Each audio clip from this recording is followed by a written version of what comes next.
राख बुधवार से पेंतेकोस्त तक की पवित्र यात्रा।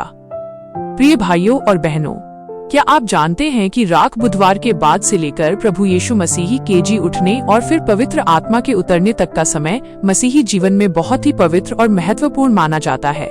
ये समय केवल त्योहारों का नहीं, बल्कि पश्चाताप, प्रार्थना और परमेश्वर के और करीब आने का समय होता है। राख बुधवार से लेंट का समय शुरू होता है, जो लगभग 40 दिनों का उपवास और प्रार्थना का समय है।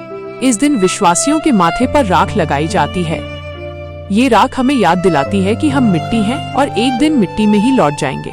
इसलिए हमें अपने पापों से पश्चाताप करना चाहिए और अपने जीवन को परमेश्वर की ओर मोड़ना चाहिए। इन दिनों में बहुत से विश्वासी यह निश्चय करते हैं कि वे अपनी बुरी आदतों को छोड़ेंगे, वे अधिक प्रार्थना करेंगे, वे जरूरतमंदों की सहायता करेंगे और परमेश्वर के वचन के अनुसार जीवन जीने का प्रयास करेंगे।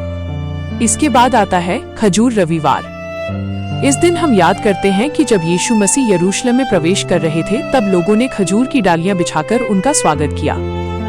लोग खुशी से पुकार रहे थे, होशाना, धन्य है वो जो प्रभु के नाम से आता है। यीशु मसीह राजा होकर भी उसमें राजा का अभिमान नहीं था। यीशु मसीह हमें यह संदेश देना चाहते हैं कि हमें अपने बुद्धि पर, धन पर और विचारों पर कभी भी घमंड नहीं करना चाहिए। इसके बाद आता है पवित्र गुरुवार। इस दिन हम उस अंतिम भोज को याद करते हैं जब यीशु मसीह ने अपने चेलों के साथ भोजन किया। उन्होंने रोटी लेकर कहा, यह मेरा शरीर है, और उन्होंने दाखरस लेकर कहा, ये मेरा लहू है।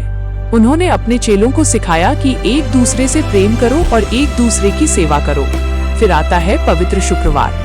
ये दिन बहुत ही गंभीर और भावनात्मक दिन है। इसी दिन प्रभु यीशु मसीह को क्रूस पर चढ़ाया गया।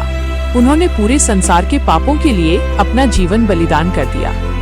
क्रूस पर उन्होंने कहा, हे पिता, इन्हें क्षमा कर, क्योंकि ये नहीं जानते कि क्या कर रहे हैं। और फिर उन्होंने कहा, पूरा हुआ।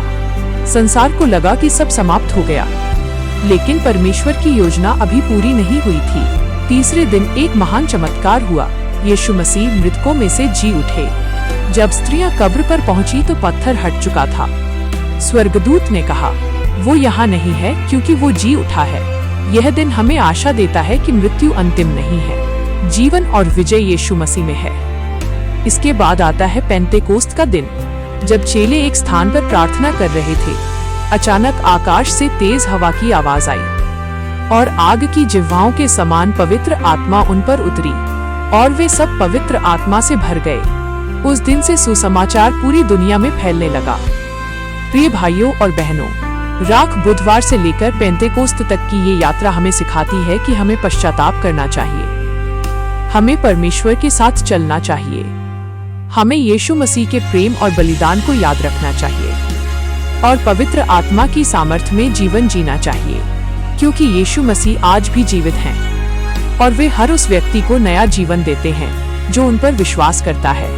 अब आओ हम सब मिलकर प्रार्थना करें।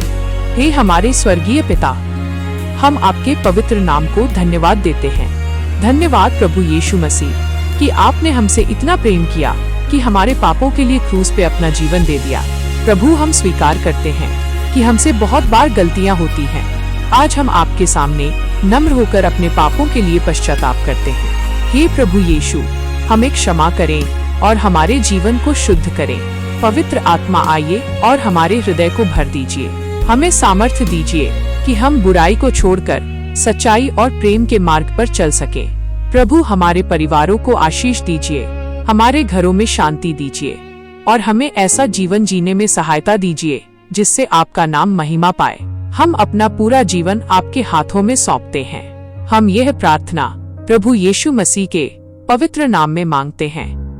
आमीन।